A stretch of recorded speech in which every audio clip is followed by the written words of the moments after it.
ഇന്നത്തെ നമ്മുടെ horror story എന്ന് വെച്ചിട്ടുണ്ടെങ്കിൽ 3 സുഹൃത്തുക്കളുടെയാണ്. അപ്പോൾ ഇവർ താമസം അങ്ങനെ ഒരു ഹിൽ സ്റ്റേഷൻ്റെ അടുത്ത് ഒരു ചെറിയൊരു ഗ്രാമപ്രദേശമുണ്ട്. ആ ഗ്രാമപ്രദേശത്താണ് ഇവർ താമസം. അപ്പോൾ നമ്മുടെ നായകനുണ്ട്, നായകൻ്റെ പേര് ഉദയ് എന്നാണ്. അദ്ദേഹത്തിൻ്റെ ബർത്ത്ഡേ വരികയാണ്. അപ്പോൾ സുഹൃത്തുക്കളുടെ അടുത്ത് പറഞ്ഞു നമുക്കൊന്ന് സെലിബ്രേറ്റ് ചെയ്യണം ഈ ബർത്ത്ഡേ, എൻ്റെ വക ട്രീറ്റാണ്. പക്ഷേ നിങ്ങളൊരു കാര്യം ചെയ്യേണ്ടത് വെച്ചിട്ടുണ്ടെങ്കിൽ നിങ്ങൾ എൻ്റെ കൂടെ കൂടി നമുക്കൊരു ചെറിയൊരു ട്രക്കിംഗ് പോലെ പോകണം. കുറച്ച് ദൂരം ട്രക്കിംഗ് ഉണ്ട്, ആ ട്രക്കിങ്ങിന് പോകണം. അതിന് ഓക്കെ ആണോ എന്നൊക്കെ ചോദിക്കുമ്പോൾ അവർ പറയും അതിന് കുഴപ്പമില്ല, അതിനെന്താ നമുക്ക് പോകാം, ഒറ്റ ദിവസത്തെ കാര്യമല്ലേ ഉള്ളൂ എന്നൊക്കെ പറയും. അപ്പോൾ അവർ ഈ ഉദയ് പറയുന്നു നമ്മുടെ ഇത്ര ഒരു 6-7 കിലോമീറ്റർ ട്രക്ക് ചെയ്ത് കഴിഞ്ഞിട്ടുണ്ടെങ്കിൽ നമുക്ക് മൗണ്ടനിലേക്ക് ട്രക്ക് ചെയ്ത് കഴിയുമ്പോൾ ദൂരെയായിട്ട് ഒരു ചെറിയൊരു സ്ട്രീമാണ്, ഒരു നദി പോലത്തെ ചെറിയ സെറ്റപ്പ് ഉണ്ട്. അവിടെ പോയിട്ട് നമുക്ക് ടെൻ്റ് അടിക്കാം, അവിടെ നമുക്ക് കിടക്കാം എന്നൊക്കെ പ്ലാൻ ചെയ്യണം.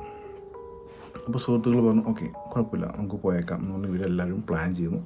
വീട്ടിലൊക്കെ പറയുന്നു ഇങ്ങനെ പോവുകയാണ് എന്നൊക്കെ പറഞ്ഞ് അവരെല്ലാവരും പെർമിഷനൊക്കെ വാങ്ങിച്ച് നേരെ 3 പേരോടി സ്റ്റാർട്ട് ചെയ്യണം. 3 പേരും ഒരുമിച്ചാണ് നടക്കുന്നത്. അപ്പോൾ ഇവർ ഭയങ്കര എന്തൂസിയാസ്, ഭയങ്കരമായിട്ട് ഇൻട്രസ്റ്റ് കൂടി ഇങ്ങനെ പോയിക്കൊണ്ടിരിക്കുകയാണ്. ഇപ്പോൾ അങ്ങോട്ടും ഇങ്ങോട്ടും കളിയാക്കുന്നുണ്ട്, ചിരിക്കുന്നുണ്ട്, അങ്ങനെ അവരുടെ പഴയ കാര്യങ്ങളൊക്കെ പറയുന്നുണ്ട്. ഇങ്ങനെ നമ്മൾ ട്രിപ്പ് പോയിട്ട് എത്ര നാളായി, ട്രക്കിങ് ആദ്യമായിട്ടാണ് നമ്മൾ പോകുന്നത്, അതും ഇവൻ്റെ ബർത്ത്ഡേക്കാണ് പോകുന്നത്, അങ്ങനെയൊക്കെ പറഞ്ഞു പോകണം. ബർത്ത്ഡേ ഗിഫ്റ്റ് ഒന്നും വാങ്ങിച്ചിട്ടില്ല കേട്ടോ, നമുക്ക് അവിടെ തന്നെ എന്തെങ്കിലും ഹണ്ടിങ് ഒക്കെ ചെയ്ത് ഏതെങ്കിലും മൃഗങ്ങളെയൊക്കെ കൊന്നു തിന്നാം എന്നൊക്കെ പ്ലാൻ ചെയ്തിട്ട് ഒരു തമാശയോടെ ഇങ്ങനെ പറഞ്ഞു പോയിക്കൊണ്ടിരിക്കുകയാണ്. അങ്ങനെ പോയി ഒരു 4-5 കിലോമീറ്റർ ആയപ്പോൾ ഇവർ ശ്രദ്ധിച്ചെന്ന് വെച്ചിട്ടുണ്ടെങ്കിൽ പെട്ടെന്ന് ഇരുട്ടായ പോലെ തോന്നി. കാരണം ഈ കാട്ടിലേക്ക് കയറുമ്പോൾ പെട്ടെന്ന് ഇരുട്ടായ പോലെ തോന്നും. അപ്പോൾ ഇവർ വേഗം തന്നെ കയ്യിലുള്ള മൊബൈലൊക്കെ ഉണ്ട്, മൊബൈലൊക്കെ ഫുൾ ചാർജ് ആയിരുന്നു. പക്ഷേ ഇരുട്ടായപ്പോൾ തന്നെ മൊബൈലൊക്കെ ഓൺ ചെയ്ത് ഇങ്ങനെ ലൈറ്റൊക്കെ ഓൺ ചെയ്തിങ്ങനെ പോയി. പിന്നെ അവർ ഏകദേശം ഒരു മണിക്കൂറത്തേക്ക് നടന്നു കഴിഞ്ഞപ്പോഴേക്കും ഇവരുടെ കയ്യിലുള്ള ചാർജൊക്കെ ഏകദേശം തീരാറായി. മൊബൈലിൻ്റെ ചാർജും കാര്യങ്ങളൊക്കെ തീർന്നു. മൊബൈലൊക്കെ ഓഫായിപ്പോയി, ഫ്ലാഷൊക്കെ ഓഫായിപ്പോയി. പിന്നെ ഫുള്ള് ഇരുട്ടാണ് അവിടെ. അപ്പോൾ അന്നാണെങ്കിൽ വേറെ വെളിച്ചവും കാര്യങ്ങളോ മൂണിൻ്റെ വെളിച്ചവും കാര്യങ്ങളോ ഒന്നുമില്ല. ഇവർ 3 പേരും ഒരു കാട്ടിലൊറ്റക്കായി. പക്ഷേ ഇവർ എല്ലാ സജ്ജീകരണങ്ങളും ഉണ്ട്, കയ്യിൽ സ്ലീപ്പിംഗ് ബാഗും കാര്യങ്ങളൊക്കെ ഉണ്ട്. അതൊക്കെ അവർ പറഞ്ഞു നമുക്ക് ഇന്നിവിടെ നമുക്കൊരു സ്റ്റേ ചെയ്യാം, കാരണം കണ്ണ് കാണാതെ പോയിട്ട് കാര്യമില്ല, നമുക്ക് എവിടെ എത്തുന്നൊരു പിടുത്തമില്ല. അതുകൊണ്ട് അവർ 3 പേരും ഓക്കെ നമുക്കിവിടെ സ്റ്റേ ചെയ്യാം എന്നൊക്കെ പറഞ്ഞ് 3 പേരും സ്ലീപ്പിംഗ് ബാഗ് എടുത്ത് നേരെ സ്ലീപ്പിംഗ് ബാഗ് ഇട്ട് ഒരു കല്ലിൻ്റെ സൈഡിൽ പോയിട്ട് ചാരി ഇരുന്ന് ഉറങ്ങാൻ ശ്രമിക്കുമ്പോൾ മറ്റേ ഈ ഉദയിൻ്റെ ഒപ്പം വന്ന 2 സുഹൃത്തുക്കളുണ്ട്. ഇവർ 2 പേരും നേരത്തെ കിടന്നുറങ്ങി. ഉദയ് പയ്യെ സ്ലീപ്പിംഗ് ബാഗിലും കണ്ണൊക്കെ തുറന്നിങ്ങനെ നോക്കി ആകാശത്തേക്കൊക്കെ നോക്കി ഇങ്ങനെ ഇരിക്കുകയാണ്. പെട്ടെന്ന് ഒരു ചെറിയൊരു ശബ്ദം ആൾക്ക് എവിടെ നിന്നോ കേൾക്കാൻ പറ്റി. ഒരു ഭയങ്കര അലർച്ച പോലത്തെ സംഭവം, എന്തൊരു ഭയാനകമായിട്ടുള്ളൊരു സംഭവം ഇങ്ങനെ അലറിക്കൊണ്ടിരിക്കുന്ന പോലെ തോന്നി. അങ്ങനെ ആളോർത്ത് അത് എന്തെങ്കിലും വലിയ ജീവികളുടെയൊക്കെ ശബ്ദമായിരിക്കും, മൈൻഡ് ചെയ്യാൻ പോയില്ല. അങ്ങനെ പയ്യൊന്നും മയക്കത്തിലേക്ക് ഇങ്ങനെ പോയിക്കൊണ്ടിരിക്കുമ്പോൾ ആരോ ഈ സ്ലീപ്പിംഗ് ബാഗ് വലിച്ചിട്ട് പോകണമല്ലോ തോന്നി. ഉദയനെ ആരോ വലിച്ചിട്ട് പോകണമല്ലോ തോന്നി. അപ്പോൾ ഉദയ് ഇങ്ങനെ പകുതി ഉറക്കത്തിലാണ്. ഇങ്ങനെ എന്താ സംഭവം എന്ന് അറിയാൻ വേണ്ടി കണ്ണൊക്കെ തുറന്ന് നോക്കുമ്പോൾ ആരോ ബാക്കിൽ നിന്ന് ഇങ്ങനെ ആളെ വലിച്ചുകൊണ്ട് പോവുകയാണ്. പെട്ടെന്ന് തന്നെ ഉദയ് സ്ലീപ്പിംഗ് ബാഗിൽ നിന്ന് ചാടി എഴുന്നേറ്റ് കഴിയുമ്പോൾ ആരുമില്ല. ഇവൻ ആ വലിച്ചുകൊണ്ട് പോയ അതേപോലെ തന്നെ താഴെ വീണ് കിടക്കുകയാണ്. അപ്പോൾ എന്തിനാണ് നോക്കിയപ്പോൾ അവിടെ കിടന്നതിനേക്കാളും ഒരുപാട് ദൂരം, ഏകദേശം 100 മീറ്റർ ദൂരെ ആണ് ആളെത്തിയേക്കണം. അപ്പോൾ എന്താ സംഭവിച്ചതെന്ന് അറിയാൻ വേണ്ടി ആൾ വേഗം തന്നെ സ്ലീപ്പിംഗ് ബാഗിൽ ചാടി സ്ലീപ്പിംഗ് ബാഗ് കയ്യിൽ വെച്ചിട്ട് തിരിച്ച് ഈ സ്ഥലത്തേക്ക് നടക്കുകയാണ്. അവിടെ ചെന്ന് കഴിയുമ്പോൾ 2 പേരിൽ ഒരാളെ കാണുന്നില്ല. ഒരാൾ മാത്രം ഉറങ്ങുന്നുള്ളൂ, മറ്റേ ആളെ കാണുന്നില്ല. ഒരു അലർച്ചയോ ശബ്ദമോ കാര്യങ്ങളൊന്നുമില്ല. അപ്പോൾ ഞാൻ തന്നെ ഇവൻ മറ്റേ പയ്യനെ വിളിച്ച്, അപ്പോൾ ഉറങ്ങിക്കൊണ്ടിരിക്കുന്ന ആളെ ഫ്രണ്ടിനെ വിളിച്ചപ്പോൾ ഫ്രണ്ടിന് ചോദിക്കും എടാ ഇയാളെ കാണുന്നില്ല എവിടെ പോയി എന്ന് നോക്കുമ്പോൾ ഇവർ 2 പേരും മാത്രമേ ഉള്ളൂ, ബാക്കി 3ാമത്തെ ആളെ കാണുന്നില്ല. വേഗം തന്നെ ഇവർ 2 പേരും ചാടി കഴിഞ്ഞിട്ട് നമുക്കത് അന്വേഷിക്കാം എന്നൊക്കെ പറഞ്ഞ് ഇവർ ആ രാത്രി തന്നെ അന്വേഷിക്കാൻ തുടങ്ങി. പക്ഷെ അന്വേഷിച്ചിട്ട് എന്ത് കാര്യം, അവിടെ ഫുൾ ഇരുട്ടാണ്. അപ്പോൾ അതിൻ്റെ പേര് അന്വേഷിച്ചിട്ട് ഒരു രക്ഷയുമില്ല. ഇവർ അവിടെ തന്നെ നിൽക്കുന്നു, ഇവിടെ ഒച്ചയിൽ വിളിക്കുന്നു, പക്ഷേ ആ ഒരു ശബ്ദം എങ്ങും എത്തിയില്ല, ഒരു റെസ്പോൺസ് ഒന്നും വരുന്നില്ല. അങ്ങനെ ഇവർ ടെൻ്റൊക്കെ അടിച്ചിട്ടുണ്ടായി സൈഡിൽ, അതിൻ്റെ ബാക്കൊക്കെ ഞങ്ങൾക്ക് ടെൻ്റൊക്കെ അടിച്ചിട്ടുണ്ടായി. അപ്പോൾ ഇവർ നോക്കിയപ്പോൾ ടെൻറ്റിൻ്റെ ബാക്കിൽ നിന്ന് എന്തോ ഒരു വലിയൊരു രൂപം, ഒരു മോൺസ്റ്റർ പോലത്തെ ഒരു രൂപം ഇങ്ങനെ ബാക്കിൽ നിൽക്കുകയാണ്. അപ്പോൾ ഇവർ നോക്കി എന്തായിരിക്കും സംഭവം എന്ന് നോക്കിയപ്പോഴേക്കും ഈ വിരലുകൾ വെച്ചിട്ട് ആ ടെൻ്റട് കീറുന്ന ഒരു രംഗമാണ് ഇവർ കണ്ടത്. കീറിക്കഴിഞ്ഞപ്പോൾ ആ കീറലിൻ്റെ ഉള്ളിൽ കൂടി നോക്കുമ്പോൾ മോൺസ്റ്ററിൻ്റെ ഫുള്ള് വ്യൂ കാണാൻ പറ്റും. ഏകദേശം ഒരു 12 അടി പൊക്കത്തിൽ ഒരു വലിയൊരു രൂപം വന്നവിടെ നിൽക്കുകയാണ്. ആ രൂപം വേഗം ഇവരുടെ അടുത്തേക്ക് ഓടി വരികയാണ്. ഇവർ വേഗം തന്നെ ഓടി 2 പേരും 2 ദിക്കിലേക്ക് ഓടി. ഉദയ് ഇടതുവശത്തേക്കും മറ്റേ ആൾ റൈറ്റ് സൈഡിലേക്ക് ഓടി. മോൺസ്റ്റർ നേരെ പോയത് ഈ റൈറ്റ് സൈഡിൽ പോണ സുഹൃത്തിൻ്റെ പുറകെയാണ്.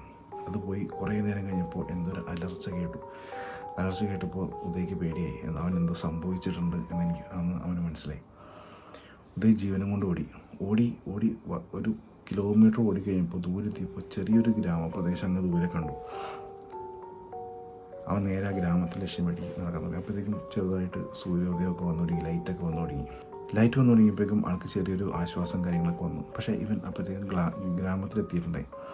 ഗ്രാമത്തിലെത്തിക്കഴിഞ്ഞപ്പോൾ അവിടെ ആ നാട്ടുകാരെല്ലാവരും അവിടെ കൂടി. ഇങ്ങനെ ഇതുവരെ കാണാത്തൊരു രൂപം, മൊത്തം ഒരു പാശ്ചാത്യ വേഷം ഒക്കെ ഇട്ടേക്കുന്ന ഒരാളെ കണ്ടപ്പോൾ തന്നെ ഗ്രാമവാസികളുടെ അടുത്തേക്ക് നിങ്ങൾ എവിടെ നിന്നാണ് വന്നെ എന്നൊക്കെ ചോദിക്കുമ്പോൾ ആൾ പറഞ്ഞു ഞങ്ങൾ ഇങ്ങനെ വഴിയേറ്റി ഈ ഒരു മലയുടെ അവിടെ പോയി, പക്ഷേ അവിടെ ഞങ്ങൾക്കുണ്ടായ അനുഭവങ്ങൾ ഇതൊക്കെയാണ്.